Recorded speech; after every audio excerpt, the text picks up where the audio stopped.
Ladies and gentlemen, welcome back to the Crypto News Podcast. Your host here, Matheson, still buzzing in Toronto. And this is a big Canadian week, folks. We have Crypto Canada Week in crypto. I don't know exactly what it's called.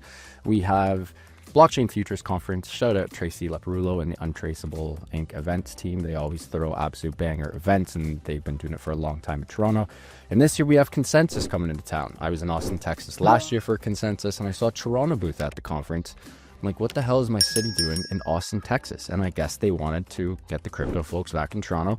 And this week we get to show off our beautiful city. I mean, I know Lucas obviously does not live in Toronto. He is an Ottawa lad, which is incredible, but can't wait to get into this. Back on for round two. Lucas Matheson coming in hot, CEO of Coinbase Canada. I mean, I don't even need to intro the guy, but prior to Coinbase, he was the founder and CEO of Pinshape with the exit at Formlabs and senior director at Shopify, leading various operational and finance teams. And at Coinbase Canada, he does a little bit of everything and, of course, runs the show there as CEO. Lucas, pumped to have you on, mate. Round two, big week ahead. How you doing this lovely week? Yeah, Matt, great. Thanks for having me. I'm doing awesome. We're just getting started with Crypto Week. And yeah, like you said, it's a huge week for us in Canada to host Consensus and the conference, to have so many people from around the world here. It's just a really great opportunity to kind of spotlight, put a big spotlight on crypto for a lot of the usual suspects, obviously. But I think there's a lot of people in Canada who are now curious about crypto, and hopefully they can come to Futurist or Consensus. And there's so many events at night and things going on in the city. So I think it's just a really great opportunity to elevate crypto in the country and like get more focus and attention on some of the issues that are going on today. So yeah, it's exciting. I'm pumped for the week. Yeah, well said. Tons of huge, big names in the city and in the country this week. And like you said, my favorite part is always the side events. Like it's awesome having a couple, chili ones or cocktails, some nice finger food, some hors d'oeuvres. But I just turned 30. But Lucas, half of these events, like I used to frequent these spots, at least the venues in my early 20s. And I'm like, geez, I haven't walked in this place in a while. And the last time I did, I was a little into one, to say the least. So it's going to be interesting going into these events, relatively sober and completely different mindset. But as CEO of Coinbase, which again is probably the most reputable brand in all of crypto, my week is a lot different than yours this week. I'm doing some wheeling, dealing, got some meetings, and a lot of content, of course, as that's what we do at Crypto News. But as the CEO of Coinbase Canada, what does your week look like for Crypto Canada Week? Yes, my week. So today I'm Futurist. I'm going on a panel with Alex McDougall. We're talking about stable coins in Canada and why they're important and what we need to do to help our country prioritize stable coins at a federal level and regulate stable coins in a way where people can use them as payment instruments. I think, stable coins is predominant theme of crypto this year for a whole bunch of reasons, but governments, businesses, banks are all integrating and adopting stable coins and integrating them more into the traditional financial system. And, we have a lot of work to do in Canada. So I'm excited to talk on that panel. And then I have a few interviews today and then events at night. And then tomorrow I'm at Consensus. I'm on a fireside chat at Consensus on Wednesday. I have a fireside chat with Siri from BetaKit on Thursday morning. And then I'm on a panel on Friday with a few folks talking about the future of crypto in Canada and what we need to do to shape the direction. So a few panels, lots of events. We have a couple team events. We have a lot of folks Nice. from Coinbase here in Toronto, which is great. Paul Graywall, our chief legal officer, is here. Nice. He's speaking at Consensus. So we're hosting some events for some of our clients here in Toronto, which will be great. And then, yeah, just hanging out with people and chatting about the opportunities. I think we're really lucky in Canada to have an industry where we all know each other. Like we're all on two industry associations. So all the crypto exchanges in Canada. So much tighter than the States, eh? Yeah, we're 10 times smaller than our neighbors to the south. Yeah, and that's really, that's the opportunity for us. Like in crypto, we're trying to update the system. To do that, we need to change the rules. To change the rules, we need to align with everyone in the industry to help our government understand sort of the risk and rewards and trade-offs of bringing some products and services into market. And so we're really lucky to have a really strong community in Canada around crypto, but a really strong group of leaders as well who have decades of experience in crypto and have been thinking deeply about how to do this the right way for a long time. And it's a great opportunity for us to get together as well and to talk about the things that we need to focus on. And ultimately, we organize and we write documents and proposals and we write drafts. We share those with the government. We organize meetings with with all of us and meet with the government to try to influence the things that we think are top priority issues. And so, yeah, and I think it's just a lot, also a little bit of celebration too. There's so much happening, Yeah. in crypto right now that's fun to chat about and learn about. So I'm also an early stage guy. So I like to go around the conferences and talk to the early stage founders. I love Yeah. chatting with, all the booths and learning about what's happening in crypto as well. So I'm just looking forward to going around and learning, meeting people this week. Yeah, well said. We're going to jump into stablecoins in one sec, but you sort of talked about, the buzz in the city and how incredible it's going to be. Also, we have the Jays in town all week and the Buds game tomorrow. I think people are going to be in for a little bit of a shock when they walk out of the Metro Toronto Convention Center. And for those who hopefully are listening and have never been to Toronto and are going to Consensus this week, the conference is literally in the thick of the city. And right when you step outside, you see this huge needle in the sky, which is the CN Tower. It's quite a beautiful building. And then you have our baseball stadium and our hockey/basketball arena as well. And on Wednesday, the first day of Consensus, we have a 7:00 playoff, Game 5 Leafs game, and a Jays game. There's going to be 40,000 people at the Jays game, 20,000 people. It's going to be mayhem. So I really hope people do enjoy that, and that should add some good buzz to the city. But stablecoins, I love that you brought this up, Lucas. I'm under the impression, again, you and I are biased, we're crypto folks, but if you were to ask me, Matt, how are stablecoins in Canada going to play out? This is how I think it's going to play out. I think countries like, well, of course you have you have Tether and Circle with USD. I think Europe will figure their shit out and will create a really prominent Euro stablecoin. And then I think Canada is going to drop the ball on that, and we're not going to be ready when the stablecoin revolution really, really happens, goes fully mainstream. I love what you and the team are doing, but I think people won't want to use stablecoins, Lucas, unless we develop that trust and that liquidity beforehand and those use cases, So I'll throw the ball over to your court. Obviously, you and the team are doing tons of incredible work here. What do these conversations sound like? Are the regulators like, oh, you know what, Lucas, we do need it? Or are they still like, fiat's fine, CAD is fine? What's the overall sentiment regards to stablecoins in Canada right now? Yeah, I think the way I would describe it is the core issue that we have with stablecoins is what I think of as a square peg, round hole legal definitional problem, right? Which is, how do you define a stablecoin? And so what countries around the world have done, if they've done public consultations where they've consulted with public and asked them, like, what are these things? How are we going to define these things called stablecoins?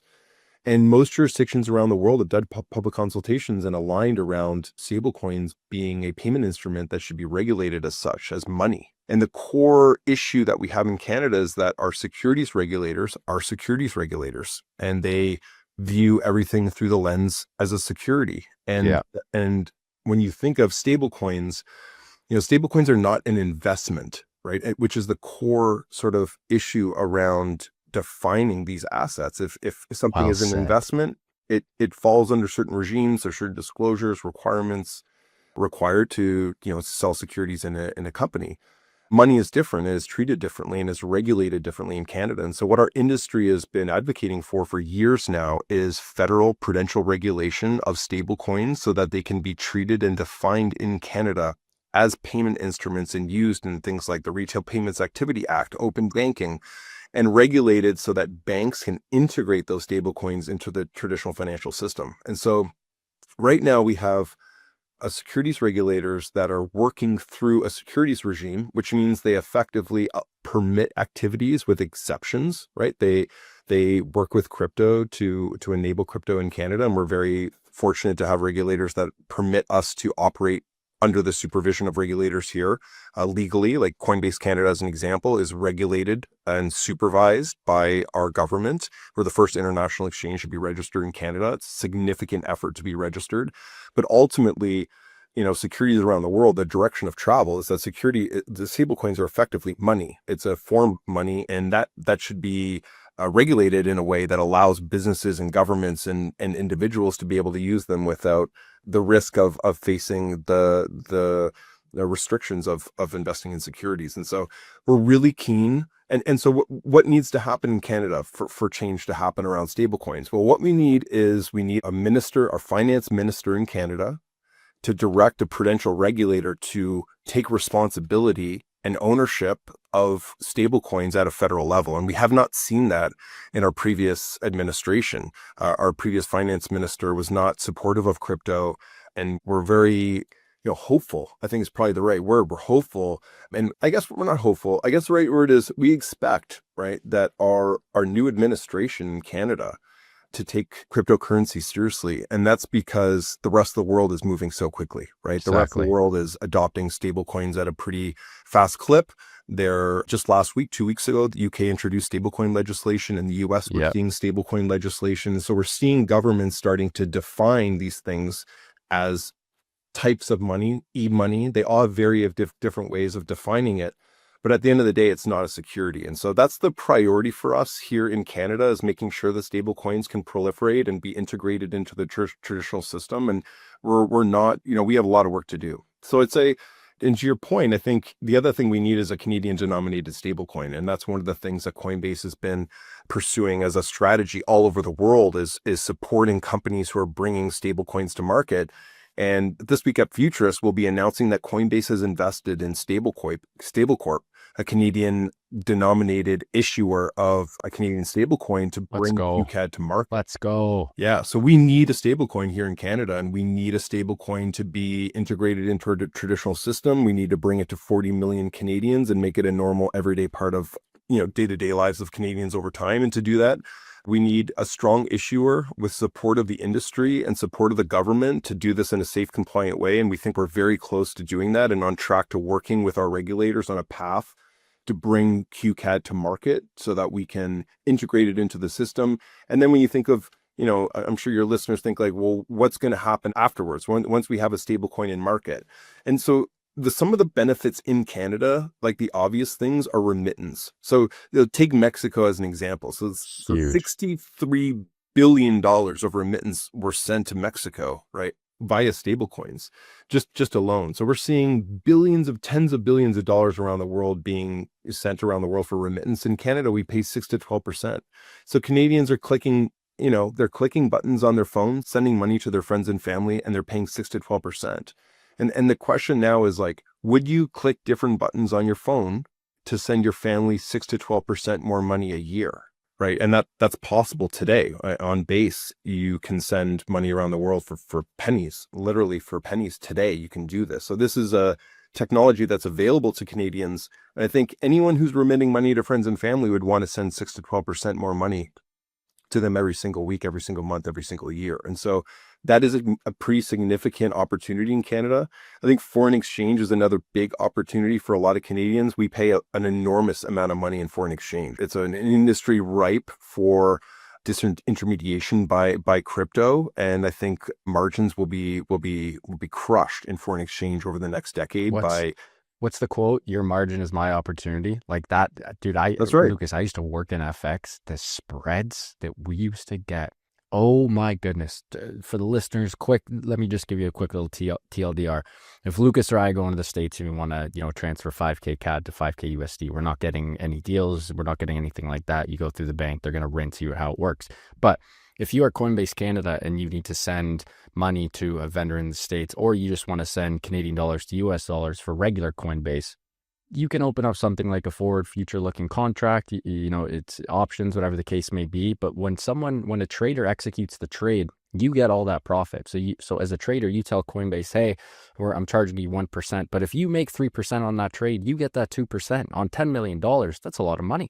And this happens every single day. So these guys print money such an easy way. I love that you brought that up. I want to go back to the stablecoin itself. And I love how you were so polite with Miss Freeland, the old finance minister. I would love to hear some of the conversations you may have had with her.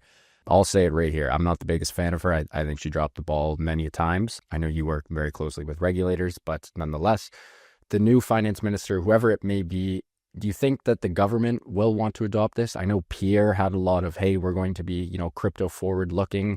I'm not too sure if Mark is similar to that, but the new government coming in, do you think they have an appetite for crypto at all? Or is this still, like you discussed in the beginning part of that little spiel of yours, is this still just not a priority for the government and they have just bigger fish in their mind to fry?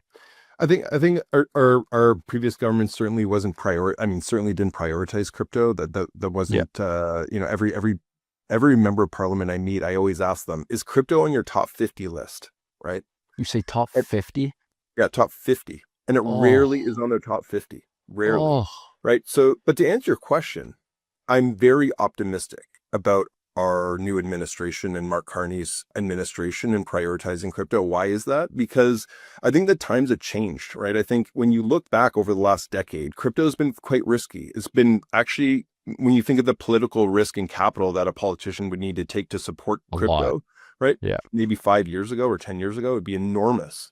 Yeah. But when you look at what's happening around the world and you look at recent elections, just look to the South in the US, just, at the end of the day, 85% pro crypto on both sides, 90% in the Senate. I mean, crypto kind of won the election in the sense that all the members of Congress, representatives, all their staffers had this incredible opportunity to learn about crypto in the last election. And what did they learn? They learned that this is a technology that everyone's going to use. It's here to stay. We need to take it seriously. We need to prioritize it. We need to, they had a crypto czar, House steering committees. They have put leaders in place who understand this technology for the Securities and Exchange Commission. So many people, so many leaders in the US have been put into positions of authority who understand the opportunity to embrace this technology and bring it into the US economy. And so my point is, I don't think there's really any compelling reasons anymore as a politician to be against crypto. I don't think there's any benefit of being against crypto because every government in the world, every sophisticated government in the world is embracing this technology faster than most technologies that we've ever adopted. We could go through a number of countries, go to Europe, we go to Australia, certainly the United States, we go to Japan, we go to Singapore, we could go to like El Salvador, UAE. Yeah.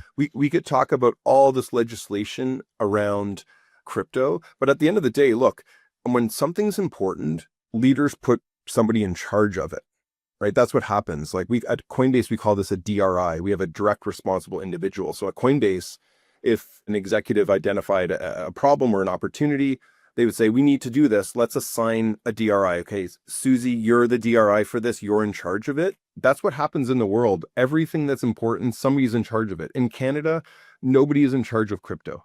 We don't have somebody who's in charge of coordinating across the government to integrate this and to build a strategy. And that's why, one of the things that I've been so keen on with our government is that we need a federal crypto strategy. We need people at the federal level who have a responsibility to coordinate across the government and to build a long-term strategy to integrate crypto into our economy. And so for me, the opportunity for our government is, look, they need to do more with less, right? That's what governments around the world are mandated to do. That's how you win. That's how you win, right? You need to deliver more value to Canadians and you need to tax us less.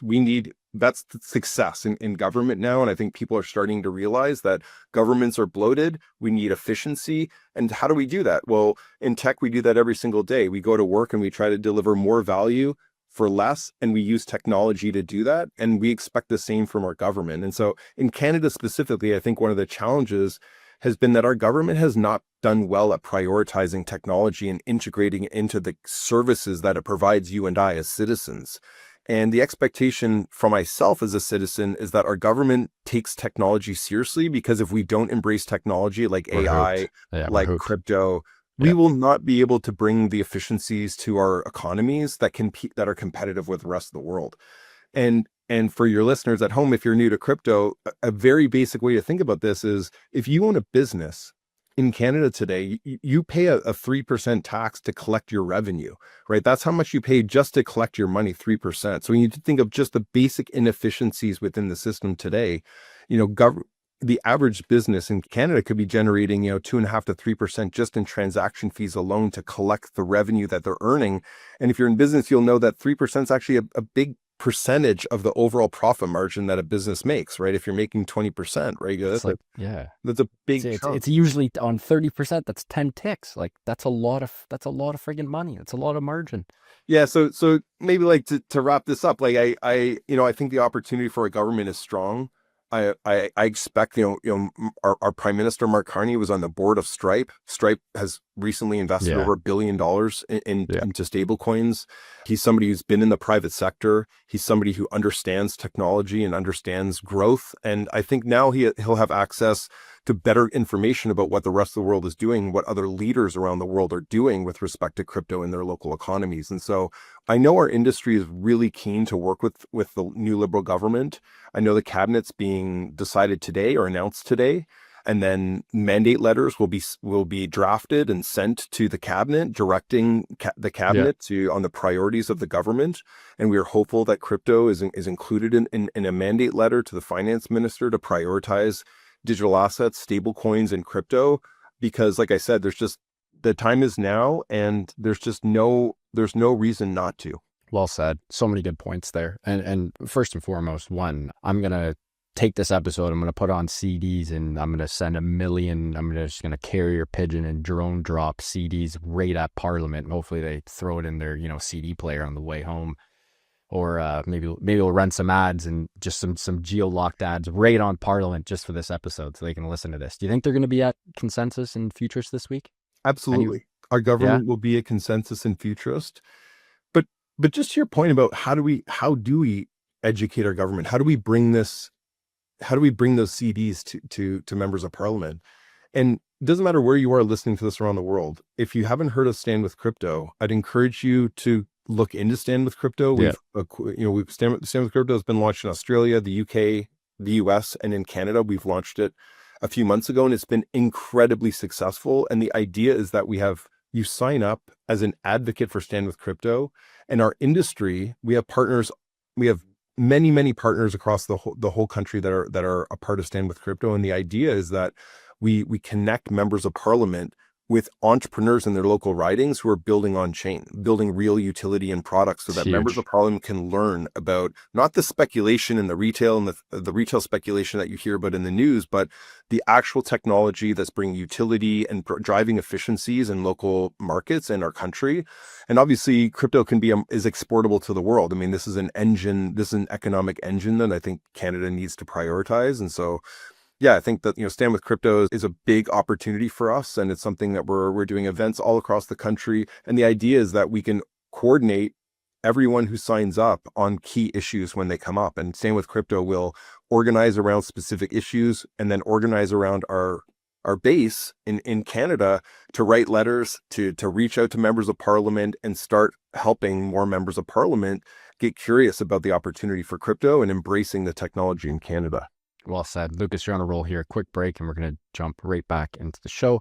Huge shout out to Prime XBT, longtime friends and longtime sponsors of the Crypto News Pod. We love the team at Prime XBT as they offer a robust trading system for both beginners and professional traders. Doesn't matter if you're a rookie or a vet, you can easily design and customize your layouts and widgets to best fit your trading style.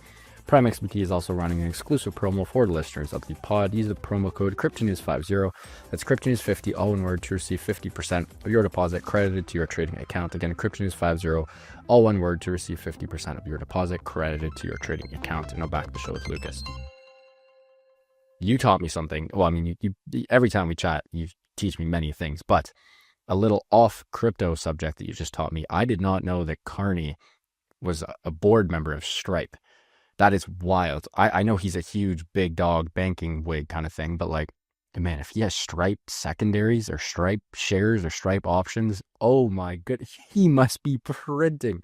What do you think Carney's net worth is? He's got to be worth what, 50 to 100 M's? I have no idea, but I know that he's somebody who has the capacity to coordinate across really complex departments of government, and the experience that he has at Stripe, and specifically in the payments industry. And for your listeners, if you're not familiar with Stripe, I remember when they launched, Stripe built the infrastructure for payments. So most tech companies and startup companies around the world, everyone uses Stripe. Yeah. It is, I think after OpenAI, I think it's the most valuable private company in the world.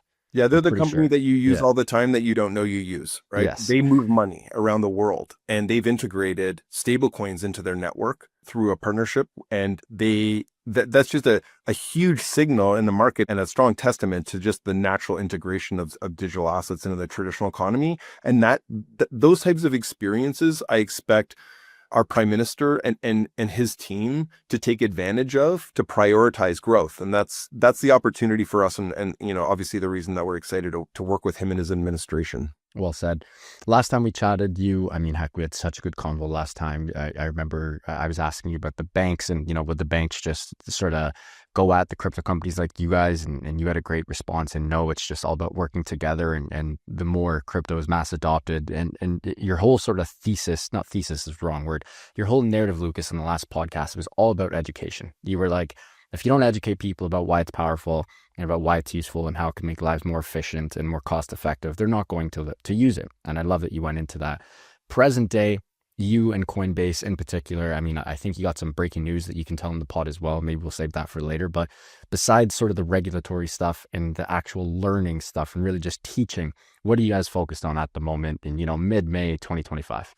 Yeah, so right now we're really focused on a couple things. One is helping, like you said, educate the institutional partners in Canada.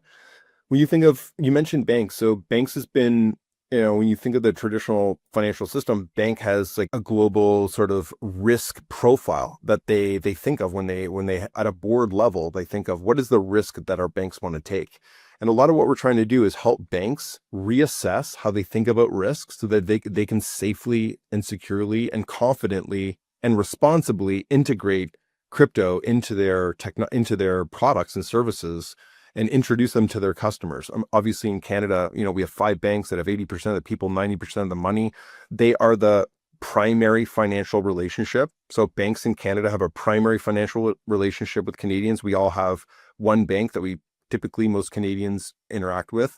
And Coinbase is really looking to create sort of a secondary financial long-term relationship with Canadians. So we're really focused on helping Canadians understand the opportunity. We're really focused on helping banks and institutions understand the opportunity to integrate into their local economies. And specifically Coinbase, one of the things that I can share with you that I'm really excited about and we've been working on for a long time is that today we are announcing that we are rolling out EFTs, which is electronic fund transfer, which is effectively connecting your bank account to Coinbase, so that we can increase the limits of fiat dollars that our users can move in and out of Coinbase, which has been, from a product perspective, you think of Coinbase as a product, been the biggest gap that we've had in the market is helping individuals that want to move large amounts of money in and out of Coinbase. And so today we offer Interact, which is it's the right solution for most people. It's sort of what Canadians are familiar with. And that's good for up to 3,000, depending on your bank limits that your bank sets. You can get up to 10,000. And sorry to interrupt for the listeners, that's the same as Zelle or Venmo. It's just our version. It's the exact same, except it's not really an app. You do it inside your banking app. But sorry, continue. Yeah, and it's owned by the banks, right? So it's a payments network owned by the banks, and it works really well for monies up to $3,000 to $10,000. What electronic fund transfers is going to allow us to do is help all users move up to $10,000 to $35,000 with no daily limits. So you'll be able to run that as many times as you want and withdraw funds as well. And so we've had a lot of users that have been wanting to move larger amounts in and out of Coinbase. And so I think this is going to really expand the types of clients that we can service in Canada. And so we'll be spending a lot of time helping more high net worth individuals and individuals who are interested in diversifying a larger percentage of their wealth into the crypto economy to do that through Coinbase. And now we have a solution that's really smooth. It's a few clicks of a button. And this integration will allow us to do a lot of really interesting things over time, like set up better recurring buys and help automate a lot of products and services around moving fiat between the traditional financial system and Coinbase. So we're really excited to roll that out today. We've been working on it for a long time. Yeah. And then I'd say the other thing that we're really working on right now is coordinating across the government. I know we've talked about this, so I won't get into it, but it's a huge opportunity right now to work with our federal government and our regulators to bring new products and services into market. So when you think of Canada, we're fortunate in one sense that we have regulation here, and we're thankful that our regulators have regulated crypto and allowed us to operate. But the universe of products and services available in market is quite limited. So today in Canada, for example, if you wanted to buy more than $30,000 of what's called non-core specified assets, so that's not Bitcoin or ETH effectively, Bitcoin Cash and Litecoin, those are the 4 assets. If you buy any other crypto in Canada as a retail user, you're limited to $30,000 a year. Yeah. And so if you go through an exchange, so that's one example. Another example might be yield on USDC is not permitted in Canada. So if you hold USDC anywhere in most jurisdictions in the world, you earn about 4.5%, Yeah, it 4.25% makes on your no USDC. sense. In Canada, you don't earn any yield. It's not permitted. It's not a permitted activity. And so these are examples of where the industry is trying to work with regulators to start expanding the types of products and services into derivatives, right? Into Yeah. perpetual futures contracts, Yeah. into leverage, there's a whole bunch of different products and services, credit cards. There's a whole bunch of different products and services that we need to grow into now and expand into safely. And now that we have safe, compliant crypto trading platforms that are operating in Canada that I think have built a strong trust battery with our regulators, now's the time where we need to work with regulators to expand the universe of what we can bring to Canadians, because today it's quite limited and simple. And I personally think that's a great place to start, but there's just so much opportunity to Yeah. expand. I mean, I don't want to, I know I can say things on this podcast that you can't because of our obviously very different positions and the different arenas in which we are both in. But to me, this is just like banks 101. Like in Canada, you have the big five banks that run the show. Like if I'm a betting man, that's why I think that $30,000 limit was placed. It's not like, oh, let's protect people from losing too much money. It's like, let's put a ceiling on it so it can't get that powerful and potentially overtake us. That's personally how I see it. It's just a lot of rules that don't really make sense. And that's sort of my big griff and like what the heck moment with the government's lack of adoption with crypto, because it just seems like it's such a, we still want the banks to have, not we, because the banks almost, and a lot of times have similar levels of power to the gov, but it's like they want to just keep the control and keep the gravy train running. Also, like, why Bitcoin Cash and Litecoin? Like, okay, Bitcoin and ETH makes sense, number one. Number two, Bitcoin Cash and Litecoin. How did you throw those two in the mix? Makes no sense. I know they're old coins. I get it. But like, it just a lot of reasons, Lucas, that I don't really understand, and similar to you. Yeah, I love your main thesis. It's like, teach everyone about it, let them learn, go to the regulators and work together to open up a big suite of products and services that allow our financial system to be more efficient, cleaner, sleeker. It just, again, to me, it really doesn't make a lot of sense why there's such friction besides that one point of like, well, then the banks just lose a lot of power. That's my only thing.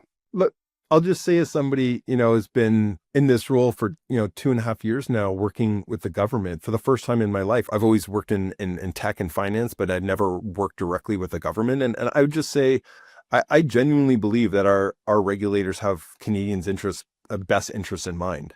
Like, I genuinely believe that our regulators are trying to do the right thing and trying to make the right decisions. I think they're operating in a securities regime that is old school and doesn't accommodate sort of the new technology and opportunities that crypto provides. And we're locked in an old regime that doesn't accommodate this technology. And that's why countries around the world, like the US, are introducing market structure bills that are designed to define crypto assets, right? There's many different types of crypto assets. There's utility tokens, there's meme tokens, there's Bitcoin, there's a whole bunch of variety of different types of tokens. And what we need in the world is we need clear definitions around what these are. And that's why the US administration is bringing a market structure bill to the House to align on the definitions of these assets. And that's exactly what we need in Canada.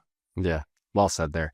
Lucas, what an episode. Appreciate you coming on as always. Any other news popping off? I mean, this week, any other things you're looking forward to? Weeks, months? What's on the what's front of mind right now? What else gets you fired up? I think the thing that excites me the most, it's a little boring, but it's really, I think, the change that needs to happen, which is all of these governments around the world are starting to legitimize crypto from a legislative perspective, and they're starting to bring a national strategy and priority to crypto. And, when you look around the world, there's about 80% of jurisdictions, like modern jurisdictions around the world, are introducing frameworks and regulation and clarity into their markets around the digital assets. And that's what's been missing for so long. We've gone through these cycles of retail speculation. And I mean, we've been in crypto long enough to ride these waves. We're entering a very new era of crypto right now, which is responsible diversification and long-term protection of purchasing power and investment into the technology that's going to power the financial economy for the next 100 years. And so we're not, we're not speculating anymore. And from my perspective, we are moving into a world of responsible investing. You think of the BlackRocks of the world, you think of the pension funds and asset managers and people who are thinking long term, even governments thinking about strategic Bitcoin reserves and preserving their purchasing power. We're seeing states in the US, we're seeing Vancouver here in Canada adopting strategies to think long term about crypto and be responsible. And so I think, I'm sure your listeners have seen this, but Coinbase was recently we were recently approved into the S&P 500 index, right? We were added into this index, and it's just an incredible milestone for crypto to have a publicly traded company being included into a world-renowned and respected index of companies that are building the future. And that's exactly the trend that I think we will see in crypto going forward. So I'm just really excited about this year. I think 2025 is going to be a big year of just legitimizing crypto and bringing it into the boring, everyday, normal parts of our lives that are payments, that are savings, that are diversification into real technology. And I think more Canadians and people around the world are starting to step back and think about how they want to do this responsibly. We've all looked at sort of the speculators and people making money online. We've all seen that. But I think for the average person, they're starting to realize now that this is a real thing, that crypto's here to stay. It's not going anywhere. You can't turn Bitcoin off. Governments, businesses, pension funds, the people thinking long-term about the world and about financial health are buying these assets, and they should start thinking about their own strategy. And that's the conversation that I'm having with my neighbors now is, what should I do that's responsible? I know I need to do something. I know this is an asset class that's here to stay. I probably should be diversifying into it. I'm not exactly sure how to do that. That's sort of this new inflection point that I think we're seeing in Canada, certainly. And that's what I'm most excited about. I want my mom to buy Bitcoin. That's my 2025 like prediction, is that my mom's going to call me this year and say, I bought Bitcoin. I think, she's 75 and she's on the cusp. And I think she's on, like many other people who are just on the cusp of making that decision to diversify their assets into crypto. And for me, that's why I'm here. I want to help millions of Canadians diversify their wealth to preserve long-term capital and to own assets that can preserve their wealth. That's really what I'm trying to do, and why we're trying to help millions of Canadians get access to the digital economy. I love that. Lucas, what an episode. Pumped to see you this week as well, mate. Before we let you go today, where can our listeners find you personally, and of course, Coinbase Canada online and on socials? Yep, I'm at Luke Matheson is my handle, and Coinbase.com. That's the place to go. Love it. Folks, what an episode with Lucas Matheson, CEO of Coinbase Canada. He came in hot as always. We touched a little bit of everything. Stablecoin regulation must being a priority. CAD, a future Canadian stablecoin, which would just be absolutely lovely. I'm so glad we got to take a huge deep dive on that. Staying with crypto, how we can get the government to adopt crypto, some new Coinbase features, and feature of crypto in Canada. Huge shout out to Lucas and the team for making this happen. If you guys enjoyed this one, I hope you did. Please do subscribe. It would mean the world to our team. Speaking of the team, love you guys. And back to the listeners, love you. Thank you for tuning in. As always, keep on growing those bags and keep on staying happy, wealthy, and healthy. And look forward to seeing a bunch of you this week in person. Love you guys. Ciao.